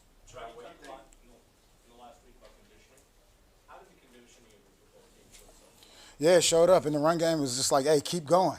I did talk about this on, was it Friday, when, you looked at those other games and conditioning definitely showed up. And I would say our guys are in good condition. You got a home opener coming up next Sunday. Anything to the fans? You should say it back to them. For the fans, hopefully they see what we're trying to build. And I talk about it takes time, and we're still not where we want to be, but we're headed in the right direction.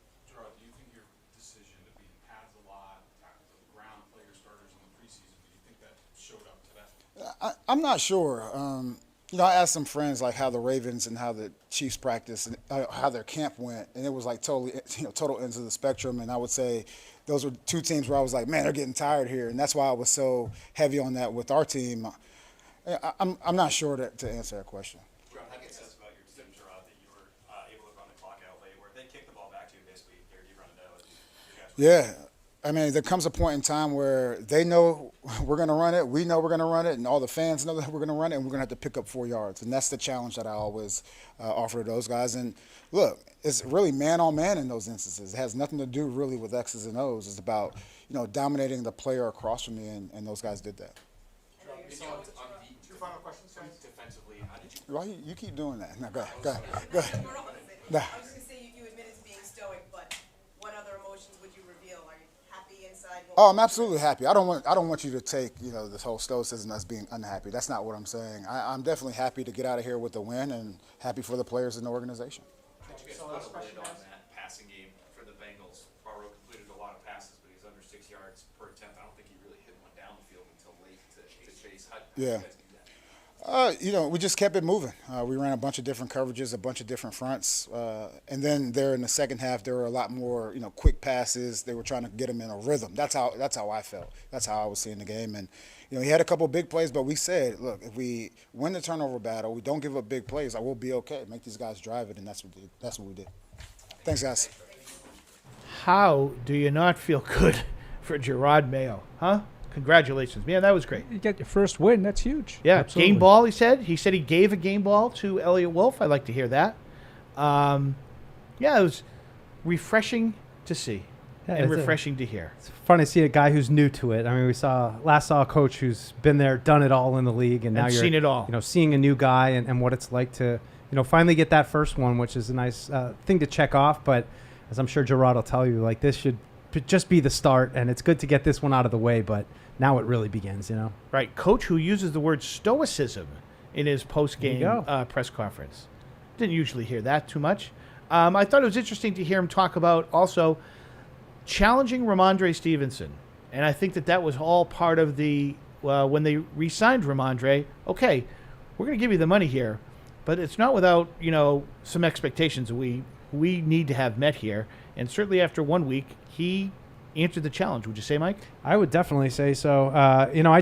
You hope that they can continue to round out, though, because as we've kind of hinted at, this isn't going to fly for Ramondre. They kind of ran him into the ground the last couple of years, and last year he got hurt. And, so I just would like to see Antonio Gibson continue to ascend and, take a little bit of that load off of his plate so that Stevenson is able to just be effective each time he carries the ball rather than, we get to the end of the game. This is when we want to run to win.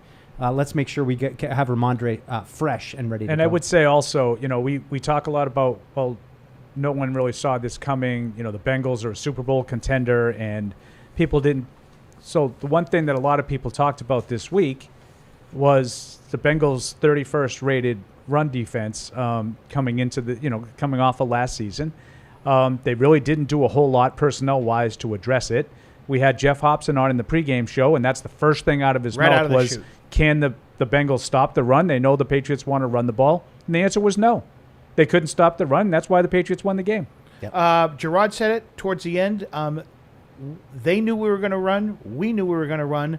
Having said that, were you surprised, Mike, and maybe you were just intimating a little bit towards that Ramondre received as many carries and as many touches as he did, that there wasn't maybe more of an effort to try to keep him fresh?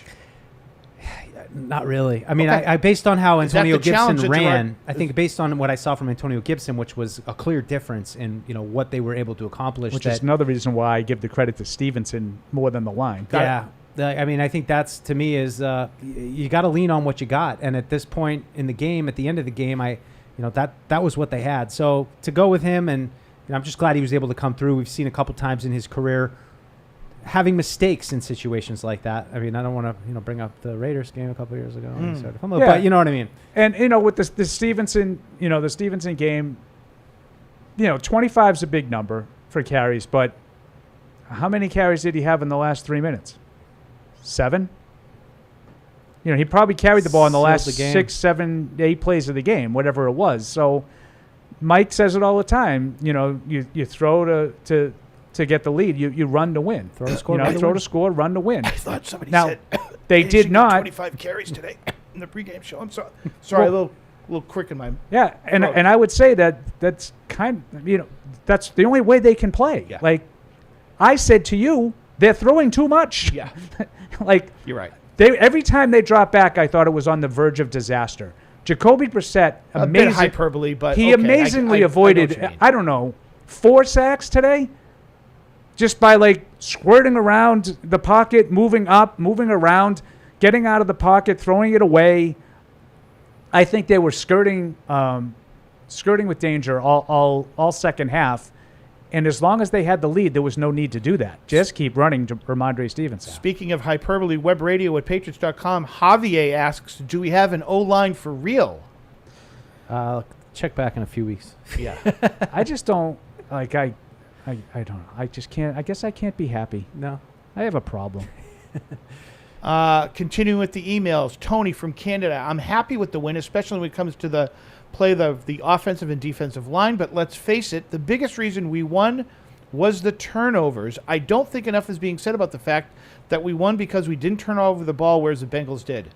I don't know. Isn't that kind of not enough people have talked about that? Yeah, the Bengals handed you a game. Wasn't that the recipe for the victory? You had none. They had some. Yeah, and the reason why you had none is you played better than the Bengals. Correct. And you forced both turnovers. Right. Yeah. I mean, one of the callers call it Belichickian. I would say, yeah. We said, I would say the first turnover is 1,000% on the Bengals.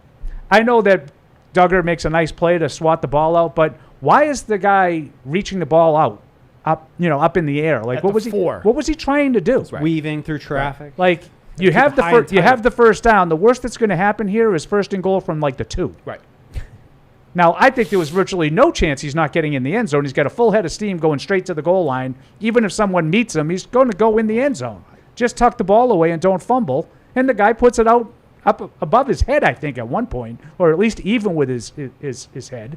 And then, every once in a while you get a break. The ball bounces right up. Look at this. Yeah. The ball is at his face when Duggar kicks it out, and it goes right to Marcus Jones. How's the bounce, by the way? This could be a touchdown for the. He did not once. He did it twice, by the way. Had to spike it. Right. And there's a couple of Bengals there, too. Could have gone to them. It went right to Marcus Jones. 855. This is what happens when you play better than the other team for 60 minutes. You get that break. 855-PATS-500 is the number. Cam from North Carolina is next. Cam, you're on the Patriots postgame show. Hello. Hey, guys. I just had a quick question. I kind of missed your first 40 minutes of the show, so I'm sorry if you guys Shame on you. repeating yourself. I know. I was driving home from the bar watching it, so just getting back. But I was just wanted to see if you could kind of talk about Christian Gonzalez a little bit. And I saw that, at least from what I saw, he kind of put the clamps down on Jamar Chase. And was he one-on-one with him all day? Is that something where he had help? I noticed like that 28-yard reception, I believe, was not on Christian Gonzalez. So just kind of wanted to see if you guys could kind of talk a little bit about the coverage that Christian Gonzalez had on Jamar Chase. Thanks for the call, Cam. Mike, to me, and I'm not Evan Lazar or play one on TV, but it certainly looked on the long pass to Chase. That was against zone, didn't it? Closest guy in the area was Bentley. We're going to have to check the film on that, Matt. Well, we're going to go back to the film. That's what Cam just said. Right. Was that cover 0 or was it cover 3? Well, probably more cover 3 if it's zone. But cover. I think that's. I mean, you got to go back and look at some of it. But I don't think that there were a lot of cases where it was man-to-man coverage and he gets dusted. I think it was more. But the game plan which was having multiple guys deep and playing cover 4 sometimes, which is the cornerback dropping out into a quarter zone and playing with things in front of you. So that, I don't think that they really truly tested him, but I think this is all going to change pretty quickly with other week 2, week 3, other matchups coming up. And I would just add, I agree with what Mike and Matt just said about the situation, but at the same time, I can't then give one guy credit for putting the shackles on somebody. First of all, Jamar Chase was not ready to play an NFL game today. Correct. Not only he did nothing all summer, he had food poisoning. He ate Chipotle. He had 6 catches on 6 targets for 62 yards. You did not put the shackles on him in any way, shape, or form. And we just got finished talking that Mike broke down a lot of the quarter coverage that they used. So when he doesn't catch a pass, you don't give credit to the guy. But when he does give a pass, you say, well, they're in zone. Doesn't work that way. He did not lock up with him. I thought he was fine. I thought there was nothing I saw from Gonzalez today that worried me. But there was some third down throws to Chase that he was able to get first downs on. And here's the one that I saw that I didn't love. Now maybe the Burrow one looks, on the third down play where Burrow looks right at him. It's 1-on-1, and there's a soft cushion that Gonzalez was giving up. I don't know if he comes up and tries to press that a little bit. Does that go against the game plan? Meaning we'll give up the first down here. We just don't want to give up a big play. That was really the only one, and I haven't had a chance to watch the tape yet. And I would just say, that was the one that I saw. Watching the big play, the 28-yarder, it looked to me like the 2 safeties were responsible for that. Peppers and Duggar were the ones that were closest to the ball, and they probably should have been a little bit closer here. Gonzalez is way down here trailing. He's probably in quarters, just like Mike said. I mean, am I, just looking at the TV copy here? I mean, it looks like a really good play. It looks like they're in cover 2. They got 2 deep safeties, and he hits them right in between the two of them. And by the way, a lot of quarterbacks don't do that. Yeah. So I mean, that's maybe it's a play where you give Joe Burrow a little credit. I thought on that play, Matt, you were mentioning with Gonzalez, that was a blitz by the Patriots, and Burrow made the right read and got it out quick. Fast. And that's the thing with if we're going to blitz, Christian, you just can't miss the tackle here. Yeah, that's the only thing. Now, he got the first down on that anyway, but there were a couple of those catches that were a little short of the sticks that I thought he was able to squirt through the Gonzalez tackle. Maybe that's what Spee was talking about when he disagreed with me saying that there was a lot of good tackling in the game. I thought for a week 1 game, usually you see a mess of missed tackles. That was the most I impressive didn't see a lot of egregious missed tackles today. Yeah. I didn't. Webradio at Patriots.com. Steve from Orlando going at me. So good hustle there. Happy with the game, but are we going to have to see Matt's bare feet all season? I guess on camera you can see the flip-flops. We're going to try to we'll work on that. Hi. We're going to work on that. Steve, appreciate the heads up on that. How are your feet not frozen after the degrees of that Can you studio? effort putting some socks on? No socks? I felt like I needed mittens there in our studio where we watched the game where it was subarctic temperatures. I had my shawl on. And he's he's like at the beach, shoes on, shorts. Grammy Paul had his shawl on today. I did. Right. Yeah, I did. Tamara's wrapped up in a winter blanket. Right. Hey guys, Dan from Boston here. Some people are saying today's performance shows why it's good that Drake is sitting due to Jacoby getting hit, while others are saying if Drake was in there, the offense would have been a lot better. Where do you guys stand on that?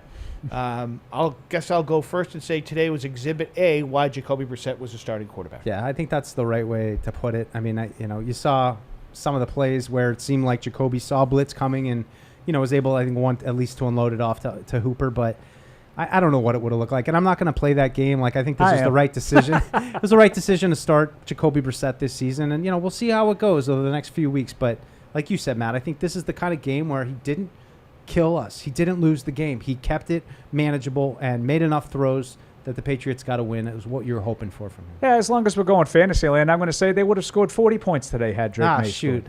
How do if only I knew that. Like, seriously, like, I don't know how you can really strongly, one way or another, answer that question without knowing what would have happened. It's an impossible variable. 100%. And so with that now, Matt, let's go inside the locker room and let's listen into Jacoby Brissett's press conference after the Patriots 16-10 win in Cincinnati today. Work that we put in, obviously the plan on both sides of the ball and in special teams was executed to what we thought it was going to be. 60-minute football game. They obviously had a good plan on their side of the ball, but today we executed a little bit better. You talked about that offensive line earlier in the week. Yeah. How good did it feel to watch that unit do what it did? Yeah. Like I said earlier in the week, everybody's talking about our O-line, and we know in this room how confident we are in that group. I don't have the stat sheet, but I don't know how many yards we rushed for. 0 sacks, I think, versus 2 Pro Bowl DNs and good interior pass rush. And Lou, who does so much on defense, and my hats go off to that O-line and what Scott did with those guys. And I know they're hungry to get back out there and do it again next week. But I'm super proud of those guys. How much 70, by the way? 170. Oh, there we go. How much formations help you, especially in motion, recognizing man? Because you picked up plays with your legs today on third down. Yeah, for sure. And I think AVP did a good job of playing against Lou so much, when he was in Cleveland, understanding his tendencies and things like that. You line up in certain formation, it's like, it simplifies the game and things like that. And obviously giving me the opportunity to pick up, plays with my legs and, the O-line doing a good job of creating rush lanes for me, so I thought we had a good plan with those things, and obviously want to complete a couple more passes, but I thought we did a good job with that. You may have been asked this, but when your coach came in after the game, what was his demeanor? What did he say? What were his emotions? Excited, man. It's hard to win in this league. He played in this league. He understands how hard it is to win on this league on the road versus a good opponent. He was, what's the word? Ecstatic, elated, any word you can think of that means overjoyed, he should be. It's his first one, and he got us ready to go, not only this week, but, dating back to OTAs, it all built up for this moment right here, to put all our work on display, and we did a good job of doing that this week.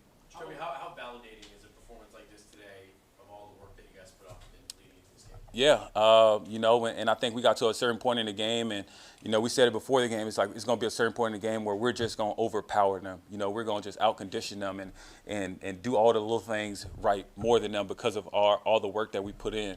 And I think that was on display. Everybody in the stands knew we were running the ball at the end of the game, and we still get first down after first down. We're there in passing situations, and our defense is hunting down the quarterback and taking away their best players and limiting a really good quarterback. Once you do that, that's the identity we want to create. And I think we did that. We did that a good job of establishing that on one game this week. You said it was going to come to a point where that happened. Was there a point? Was there a moment? For sure. We pick up a big third down.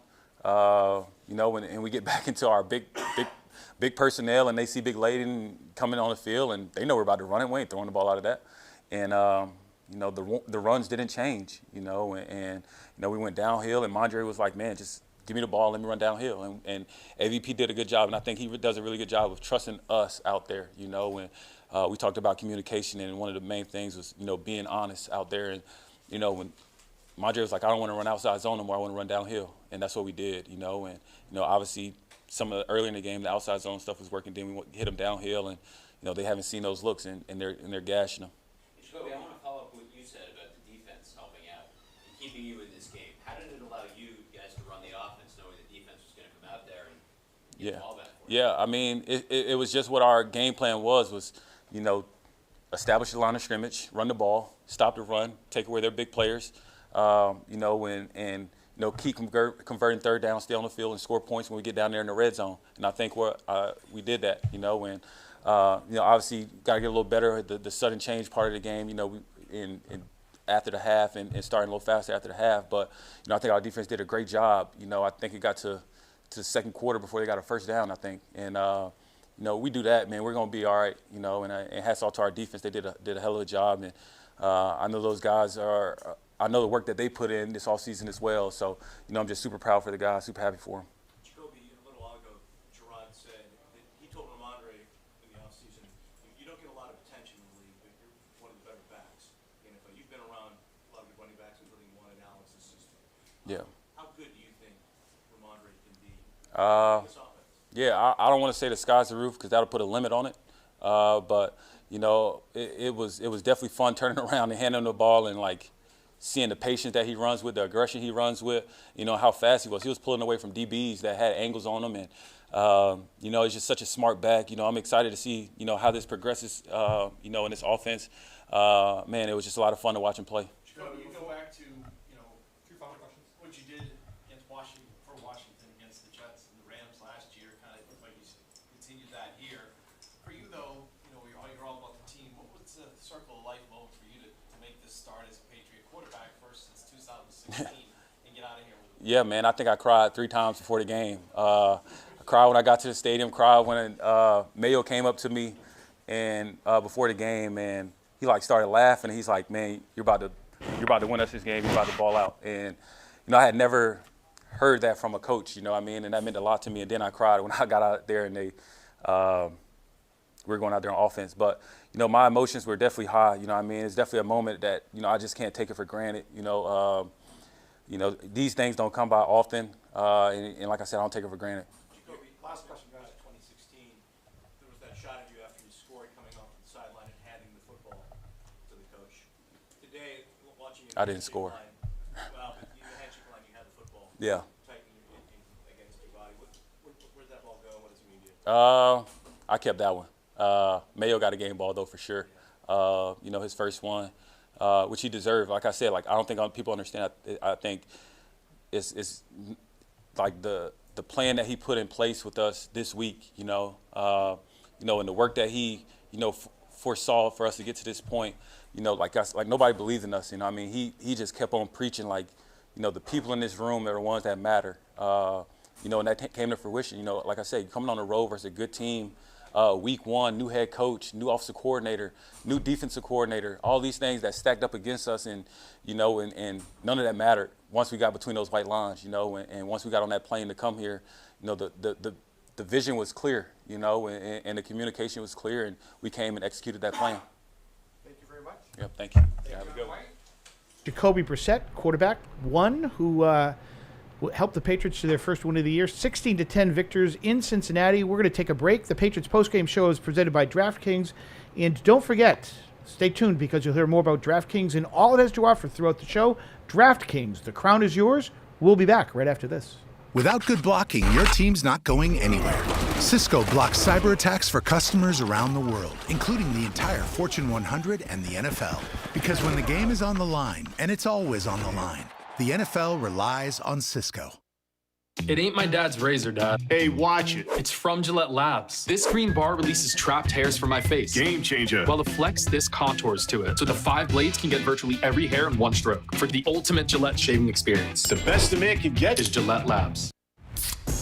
By the time this Patriots fan is finished drinking his Pepsi, you'll be 15 seconds closer to game time. Patriots watching. Better with Pepsi.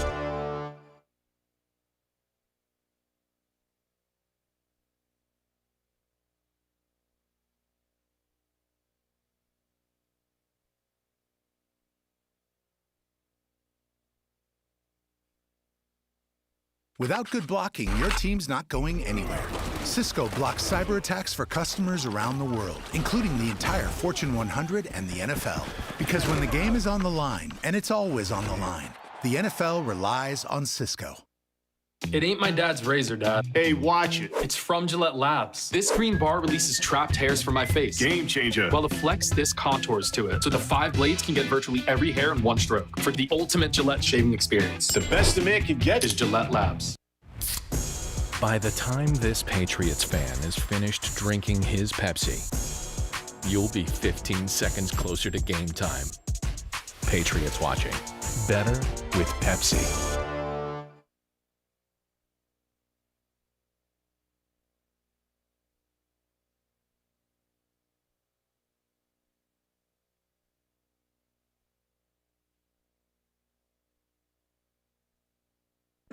You've got to watch your NFL team every Sunday, and Verizon's got you covered for all your team's out-of-market games every Sunday afternoon. Come on! From kickoff to sign-off, from first downs and touchdowns to turnovers and overturned plays. After review, the pass was incomplete. Let's go! This season, win every Sunday with Verizon. Get a great deal on NFL Sunday Ticket from YouTube and YouTube TV and a new phone. Excludes digital-only games. Terms and embargoes apply. When someone accidentally threw away the school play costumes, oh no! Replacements were shipped with FedEx, and with picture proof of delivery, everyone could focus on the perfect opening night. FedEx, where now meets next. For residential delivery only. You've got to watch your NFL team every Sunday, and Verizon's got you covered for all your team's out-of-market games every Sunday afternoon. Come on! From kickoff to sign-off, from first downs and touchdowns to turnovers and overturned plays. After review, the pass was incomplete. Let's go! This season, win every Sunday with Verizon. Get a great deal on NFL Sunday Ticket from YouTube and YouTube TV and a new phone. Excludes digital-only games. Terms and embargoes apply. When someone accidentally threw away the school play costumes, oh no! Replacements were shipped with FedEx, and with picture proof of delivery, everyone could focus on the perfect opening night. FedEx, where now meets next. For residential delivery only.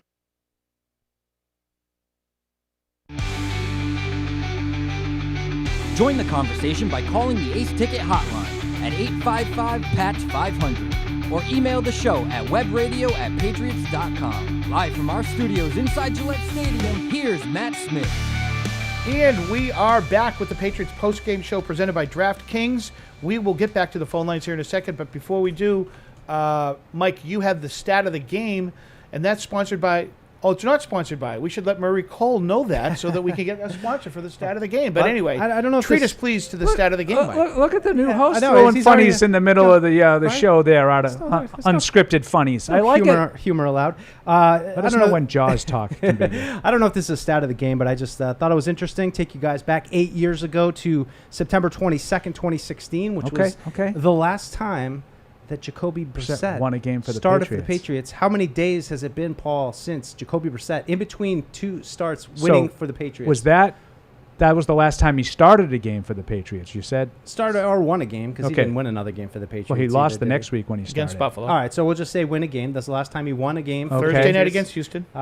And you want to take a guess how many days it's been in between No. Patriots start victories? You know me and math, Mike. 2,908. 2,900, wow. 2,908 You days. asked me a math question? Well, I asked Siri. I didn't do it in my head, I promise. Siri. But just, I'm sure that's probably a number that will pop up at some point. I don't know if that's a record for, between two victories It's a for long the same time between team. drinks. 2,000, almost 3,000 days in between victories there for Jacoby Brissett with the Patriots. Webradio at Patriots.com is our address, and Cameron writes in to say, minus the 28-yard catch, 5 for 34 yards to a top 5 receiver in the league is in a way, shape, or form a clamp job.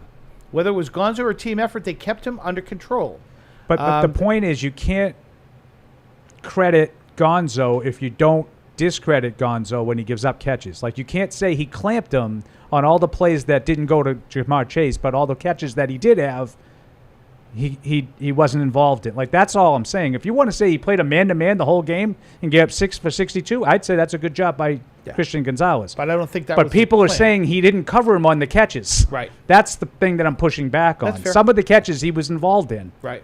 Yeah, he was fine. I just think I'd like to see Gonzalez show up a little bit more. That's all. I thought he was fine today. was Like, very people fair. think that he's Sauce Gardner. He's not. Right. Very fair. 855-PATS-500, the number. Dale in Iowa, you're next on the Patriots postgame show. Hello, Dale. Going once, Matt. It's not about the money, Dale. Todd from Garner, North Carolina. Good afternoon, PU postgame crew. I really liked our fight and not giving in once the Bengals started to move the ball. Yes, we're not filled with stars and most likely won't be over 500, but this makes me feel glad that the season started. Not saying that May is Andrew Luck, but I believe that if Luck had an O-line, he may still be in the league. It feels right to have Jacoby starting behind a line that is in the developmental stage. Not a football analyst here. Just feels right. Nice show. Okay, so it wasn't really a question here. I see a lot of comments sometimes. I maybe jumped the gun on some of these comments for some of the. It's okay. Emails. Like the emails want the emailers want to get their They opinions. just want to be heard. Yeah, they want to That's get their opinions across too. Okay. And this is one, I not necessarily embracing it, but like, you guys might say that I tend to be the, I don't know, pessimistic one of the panel, right? Maybe. So I think today's a day. You? I say today's a day where there's no room for any of that. Yeah. Like, I'm not telling you that this means they're going to the playoffs. I'm not telling you this means they're even going to compete for the playoffs. I'm telling you for one day, on the first day of the Jerod Mayo era, they played really, really well, and they deserve to win against a good football team. Yeah. Well said, Paul. I mean, no pessimism. I know. It's we want to jump to like what's the big picture thing, but can we just be happy in this moment for 1-0, baby? Can't we just have nice things? Especially the last couple of years with how many of those wins it sucked your life force out of you watching them score 0 points, and not to say that this was really all that much better, but it just felt like the team came to play today. They were ready, they were prepared, they had a game plan, they didn't kill themselves, and they deserve credit. I think one of the things that both the head coach said and the quarterback said, that those are the press conferences that we were able to hear. They both talked about the fact when they wanted to run the ball, when they knew they wanted to run, when Cincinnati knew they wanted to run. And Paul, you and I had a conversation through the years about that. It doesn't matter, when you call yourself a good running team. If you can't line up on 3rd and 1 and get the 1, then you're not a really good running team. I don't know if Cincinnati's rush defense has anything to do with this, but it's encouraging to me that they emphasized the run and they ran. Yeah, I would agree with that. And the one that really impressed me was, is like two minutes and change left, 2:15 left when they took over for the last possession. I don't care if it's the worst run defense in the history of football. Right now, everybody is stacking the box. They're not throwing the ball. If you can run in that situation, then you're a good running football team. Today, the Patriots were a good running football team. I've been skeptical all summer because I haven't seen it. Jerod Mayo keeps saying he likes the way they ran the ball. Jerod Mayo was right. I was wrong because today, when it counted, they ran the ball well, and most importantly, most impressively, is Matt's thing. When the other team knew they were running it at the end of the game, they still ran it, and they got those first downs to close out the game. And to me, that's a mark of a good running team, Mike. Yes? Absolutely. Absolutely. Right. Okay, this is Zach from New Hampshire writing in and saying, I saw Peppers fired up on the sideline after the final first down to ice the game. Do you guys think that the defense finally being able to rely on the offense to finish a game for them instead of letting a great defensive effort be wasted is a huge morale boost for the defensive unit? I just think quibble a little bit with the tone of that question, but I see where he's coming from. I see where he's coming from because I think the defense will just say, just don't turn the ball over. Just give us a chance to do our thing. Just don't have us going out there and we're giving up points when we're not even out there. And I think that's what happened today. They were able to, avoid the big turnovers, and I think the defense was. I mean, it sounded like the whole locker room was really, fired up after the win. I think they're playing the underdog as well card. They should be. Right. So we didn't mention.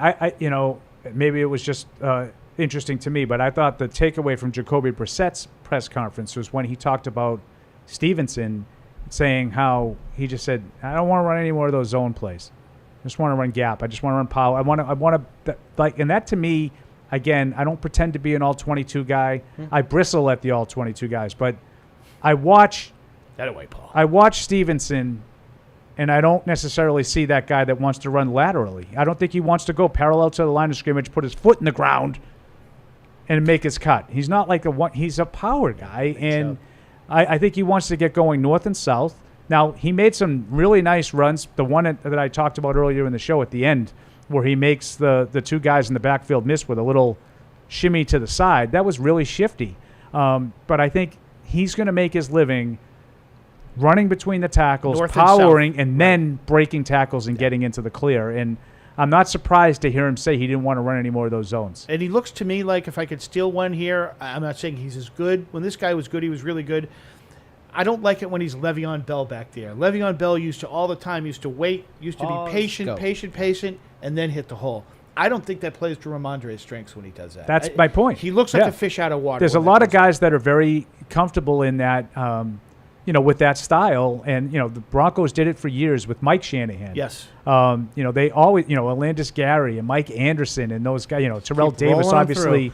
But they had that style where they could sort of pick and choose and put the foot down and then cut it up in the gap and increase it.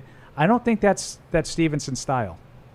Okay, one for you here, Paul. This comes from Cameron. He says, Paul, I'm not picking and choosing on the catches he gave up and the catches he didn't. I'll ask, how many catches did he give up?